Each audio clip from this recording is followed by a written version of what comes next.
Rënja e nivelit të ujit në lumin Vardar këtu në qytetin e Gostivarit nxori në shesh të gjitha të palarat e këtij lumi. Siç e shihni, në këtë lum mund të gjendet nga teknika e bardhë, tasë me mbetje, kosha plehrash të thyer dhe plastika të ndryshme. E gjithë kjo si pasojë e një pjese të qytetarëve të pandërgjegjshëm, të cilët në vende që të hedhin mbetjet aty ku e kanë vendin, ata i hedhin në shtratin e lin, duke i kthyer atë në një deponi gjigante.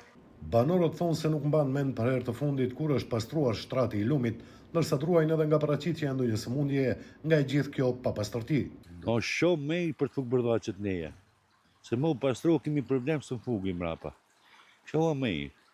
A keni informuar në marrë publike të pastrojnë? Kjo.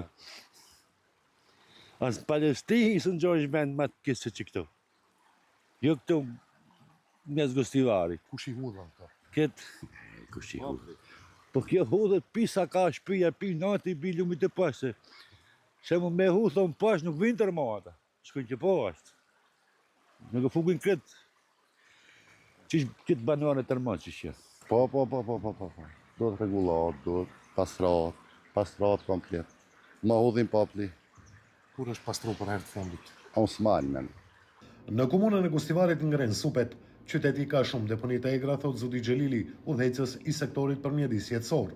Xhelili thot se një vit më parë shtrati i lumit është pastruar, madje janë prerë edhe drujtë dhe gjelbrimi që të mos vjen deri tek vërshimet, por sërish lumi rezulton i mbushur.